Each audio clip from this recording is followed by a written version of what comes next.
بسم الله الرحمن الرحيم. بسم الله الرحمن الرحيم. الحمد لله رب العالمين والعاقبة للمتقين والصلاة والسلام على أشرف الخلق والمرسلين وعلى آله وأصحابه وأتباعه أجمعين أما بعد. عزیز طلبہ، آج کتاب الہدایہ جو ثالث کا سبق نمبر 104 ہے، اور اس سبق میں ہم انشاءاللہ جنس بیان الاجازت فی الفصلین یعنی کون الثمن دینا او عینا کے متعلق بات کریں گے، اور کتاب کی عبارت وَلَهُ الْإِجَازَةُ إِذَا كَانَ الْمَعْقُودُ عَلَيْهِ بَاقِيًا سے لے کر فَلَا يَثْبُتُ مَعَ الشَّكِّ تک ہوگی۔ اس سبق کے متعلقہ اصول چونکہ ہم درس سابق میں بیان کر چکے ہیں، لہٰذا یہاں پر صرف ہم فصول اور عبارت پر بات کریں گے۔ تو جنس ہے بیان الاجازت فی الفصلین، اس جنس کو ہم نے دو فصول میں تقسیم کیا ہے۔ فصل نمبر 1 بیع شیء غیرہ بغیر اذنہ بالدراہم والدنانیر، کسی کی چیز کو بغیر اس کی اجازت کے دراہم اور دنانیر کے عوض فروخت کرنا، تو اس صورت میں اگر مالک اجازت دے دیں تو اجازت عقد ہوگی۔ فصل نمبر 2 بیع سلعۃ بسلعۃ بغیر اذن المالک، کہ بے مقایضہ کی جائے، یعنی کسی کے سامان کو اس کی اجازت کے بغیر فروخت کیا جائے، تو اس صورت میں اگر اصل مالک نے اجازت دے دی تو اجازت نقد ہوگی، اور اس پر انشاءاللہ عبارت میں بالتفصیل بات کریں گے۔ آتے ہیں عبارت کی طرف۔ قال وَلَهُ الْإِجَازَةُ إِذَا كَانَ الْمَعْقُودُ عَلَيْهِ بَاقِيًا وَالْمُتَعَاقِدَانِ بِحَالِهِمَا لِأَنَّ الْإِجَازَةَ تَصَرُّفٌ فِي الْعَقْدِ فَلَا بُدَّ مِنْ قِيَامِهِ وذلك بقيام المتعاقدين والمعقود عليه. قال وإذا أجاز المالك كان الثمن مملوكا له أمانة في يده بمنزلة الوكيل، لأن الإجازة اللاحقة بمنزلة الوكالة السابقة، وللفضولي أن يفسخ قبل الإجازة دفعا للحقوق عن نفسه، بخلاف الفضولي في النكاح لأنه معبر محض. هذا إذا كان الثمن دينا، فإن كان عرضا معينا إنما تصح الإجازة إذا كان العرض باقيا أيضا، ثم الإجازة إجازة نقد لا إجازة عقد، حتى يكون العرض الثمن مملوكا للفضولي وعليه مثل المبيع إن كان مثليا أو قيمته إن لم يكن مثليا، لأنه شراء من وجه والشراء لا يتوقف على إجازة۔ اور مالک کو اجازت کا اختیار ہے بشرط کہ معقود علیہ باقی ہو اور متعاقدین اپنے حالت پر برقرار ہو، اس لیے کہ اجازت یا عقد میں تصرف کا نام ہے، لہٰذا عقد کا قائم ہونا یہ ضروری ہے، اور عقد قائم ہوتا ہے متعاقدین اور معقود علیہ کے قیام سے۔ اور اگر مالک نے اجازت دے دی تو ثمن فضولی کے ہاتھ میں مالک کے لیے مملوک ہو کر امانت رہے گا وکیل کی مانند، کیونکہ بعد میں دی جانے والی اجازت یہ وکالت سابقہ کی مانند ہے،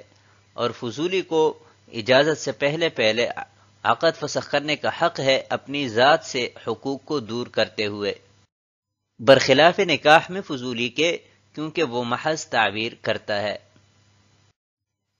یہ اس صورت میں ہے کہ جب ثمن دین ہو، اگر ثمن متعین سامان ہے تو اجازت اس وقت درست ہوگی کہ جب وہ سامان بھی باقی ہو، پھر یہ اجازت نقد ہے نہ کہ اجازت عقد، حتیٰ کہ ثمن کا سامان وہ فضولی کا مملوک ہوگا اور اس پر مبیع کی مثل واجب ہوگی اگر وہ مثلی ہے، اور قیمت واجب ہوگی اگر وہ مثلی نہیں ہے، اس لیے کہ من وجہ شراء ہے، اور شراء یہ اجازت پر موقوف نہیں ہوتا۔ قال وَلَهُ الْإِجَازَةُ إِذَا كَانَ الْمَعْقُودُ عَلَيْهِ بَاقِيًا، درس سابق میں ہم یہ بیان کر چکے ہیں کہ احناف کے ہاں فضولی کا عقد مالک کی اجازت پر موقوفاً منعقد ہو جاتا ہے، یعنی اگر مالک اجازت دے دیں تو یہ عقد منعقد ہو جائے گا، اور اگر ختم کر دیں تو ختم ہو جائے گا۔ تب اس عبارت میں یہ بیان کیا جا رہا ہے کہ اجازت کا اختیار اس کو کب تک ہے، تو فرماتے ہیں کہ اگر معقود علیہ باقی ہے اور متعاقدین میں اہلیت برقرار ہے تو مالک کو اجازت کا اختیار ہوگا، اور اگر معقود علیہ ختم ہو جائے یا متعاقدین میں اہلیت ختم ہو جائے تو اس صورت میں مالک کو اجازت کا اختیار نہیں ہوگا اور یہ اختیار ختم ہو جائے گا۔ لأن الإجازة تصرف في العقد، صاحب ہدایہ ذکر کردہ مسئلے کی دلیل بیان فرما رہے ہیں کہ اجازت جو ہے یہ عقد میں تصرف کا نام ہے، یعنی اگر مالک اجازت دے گا تو یہ عقد منعقد ہو جائے گا، ثمن پر بائی کی ملکیت ثابت ہو جائے گی اور مبیع پر مشتری کی ملکیت ثابت ہو جائے گی۔ تو جب یہ بات ثابت ہو گئی کہ اجازت یہ عقد میں تصرف کا نام ہے، تو اس کے لیے عقد کا برقرار رہنا یہ ضروری ہے، اور عقد برقرار رہتا ہے مبیع اور متعاقدین کے قائم ہونے سے، یعنی اگر متعاقدین باقی ہے تو عقد بھی باقی، اور اگر متعاقدین میں اہلیت ختم ہو گئی تو عقد بھی ختم۔ اسی طرح اگر مبیع باقی ہے تو عقد بھی برقرار، اور اگر مبیع ختم ہو گئی ہے تو عقد بھی ختم۔ تو اس لیے کہا گیا ہے کہ مالک کی اجازت کے لیے ضروری ہے کہ مبیع بھی برقرار ہو اور متعاقدین میں اہلیت بھی برقرار ہو۔ قال وَإِذَا أَجَازَ الْمَالِكُ كَانَ الثَّمَنُ مَمْلُوكًا لَهُ، یعنی اگر یہ دونوں چیزیں برقرار ہے، معقود علیہ بھی باقی ہے اور متعاقدین بھی اپنی حالت پر برقرار ہے اور مالک نے اجازت دے دی، تو اس صورت میں مالک کا ثمن پر ملکیت ثابت ہو جائے گی، اور وہ ثمن چونکہ فضولی کے ہاتھ میں ہے لہذا اس کے ہاتھ میں وہ امانت رہے گی۔ یعنی جیسے کسی شخص کو وکیل بالبیع بنایا جائے،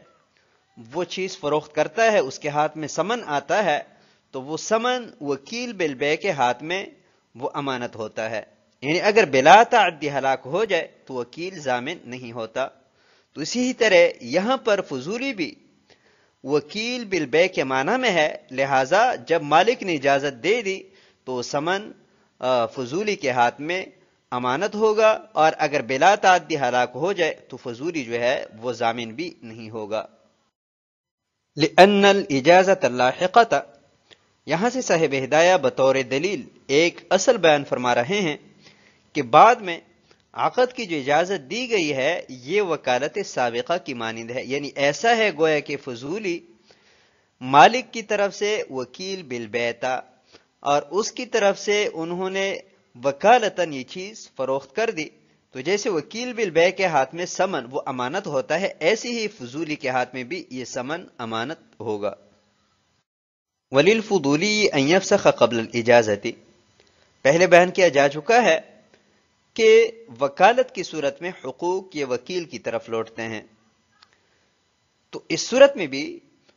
فضولی چونکہ معنن وکیل ہے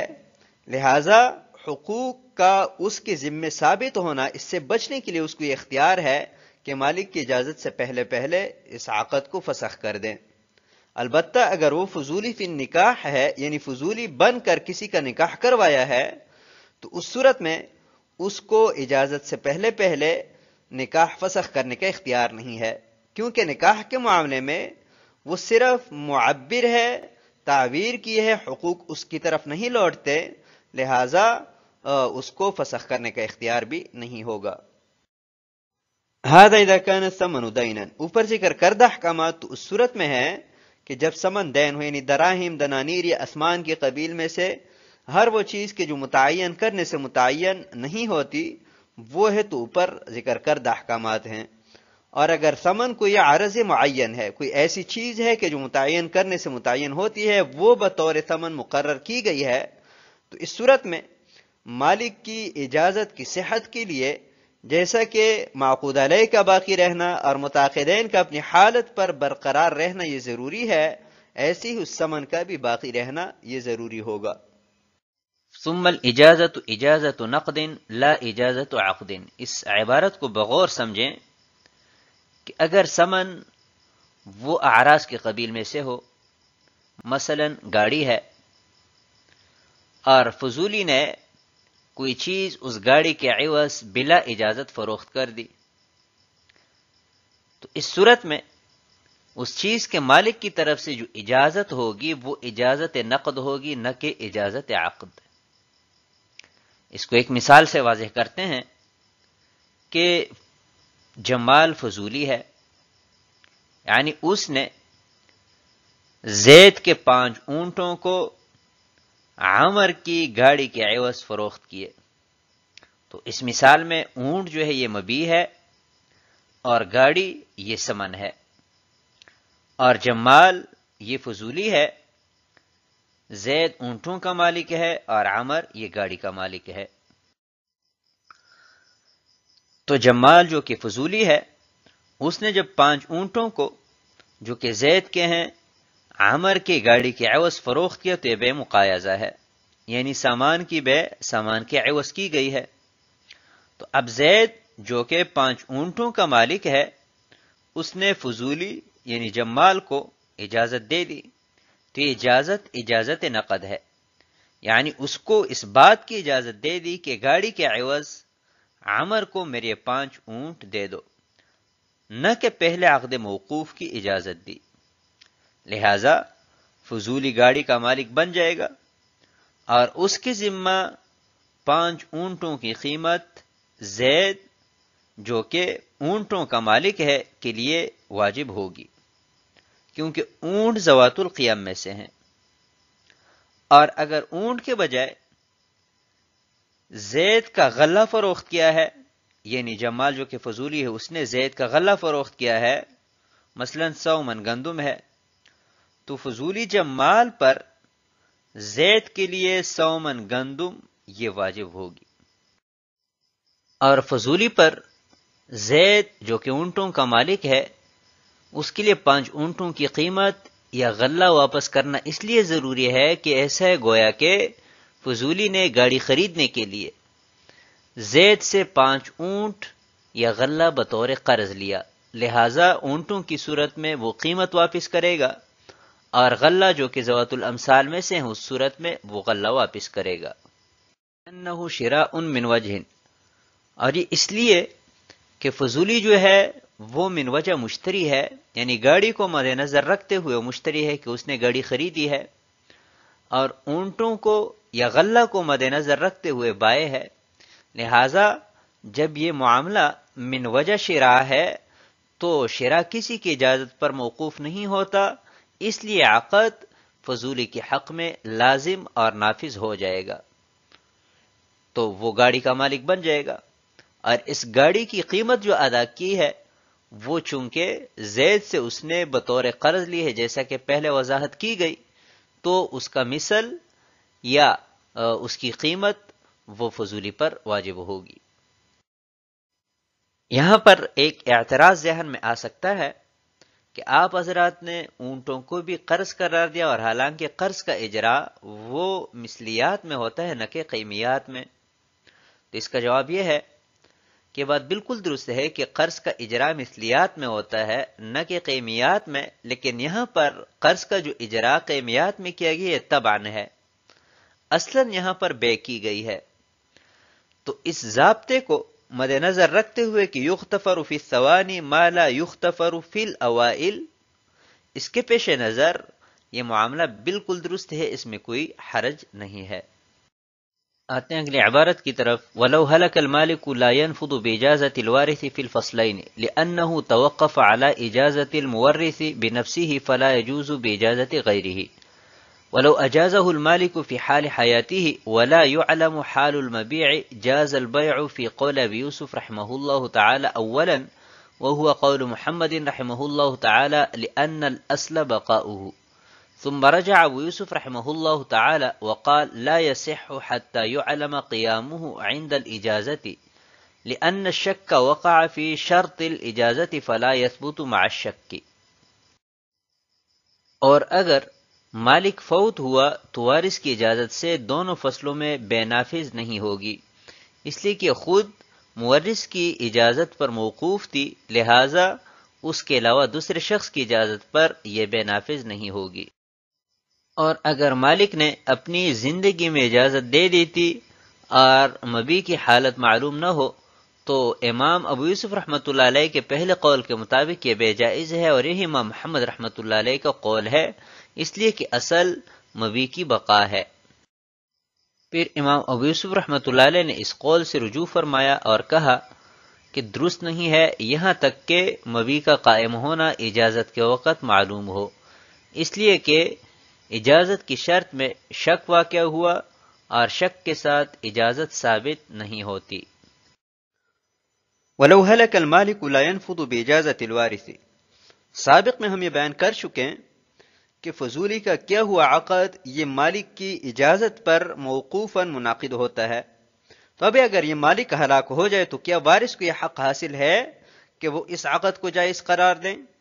تو صاحب ہدایہ فرماتے ہیں کہ وارث کی اجازت سے یہ عقد نافذ نہیں ہوگا، چاہے ثمن جو ہے وہ دین ہے اور چاہے عین ہے۔ بہر دو صورت وارث کو اختیار حاصل نہیں ہے کہ وہ اس عقد کو جائز قرار دیں، کیونکہ اصول میں ہم بیان کر چکے تھے کہ ہر وہ عقد جو کسی شخص کے اجازت پر موقوف ہو وہ کسی دوسرے شخص کی اجازت سے نافذ نہیں ہو سکتا۔ ولو اجازہ المالک فی حال حیاتی ہی، یہ دوسری صورت ہے کہ مالک نے اپنی زندگی میں اجازت دے دی تھی لیکن مبی کی حالت وہ معلوم نہیں تھی، وہ مجہول تھی، تو کیا اس صورت میں بے جائز ہوگی کہ نہیں؟ تو اس میں اختلاف ہے۔ قاضی ابو یوسف رحمہ اللہ تعالی کا پہلا قول اور امام محمد رحمۃ اللہ علیہ کا مذہب یہ ہے کہ عقد درست ہے، کیونکہ مالک کی اجازت کے لیے عقد کا باقی رہنا ضروری ہے، اور عقد کے بقا کا تعلق وہ مبی کے بقا کے ساتھ ہے، اور مبی موجود ہے لہذا اجازت معتبر ہوگی۔ ثم رجع ابو یوسف رحمہ اللہ تعالی، اور پھر قاضی ابو یوسف رحمہ اللہ تعالی نے اپنے اس قول سے رجوع فرمایا اور کہا کہ اجازت کے وقت اگر مبی کے قیام کا علم نہیں ہے تو یہ اجازت درست نہیں ہے، کیونکہ اجازت کے لیے جو شرط ہے یعنی مبی کا باقی ہونا، اس میں شک پیدا ہوا، اور شک کے ساتھ اجازت جو ہے وہ ثابت نہیں ہوتی۔ اس مسئلہ میں مفتوی قول قاضی ابو یوسف رحمۃ اللہ علیہ کا قول اخیر ہے، جیسا کہ صاحب ہدایہ کی سنی سے بھی معلوم ہو رہا ہے، اور علامہ حسکفی رحمہ اللہ تعالی نے در المختار میں بھی ذکر فرمایا ہے۔ تو آج کے سبق کو ہم اسی پر ختم کرتے ہیں۔ والسلام علیکم ورحمۃ اللہ وبرکاتہ۔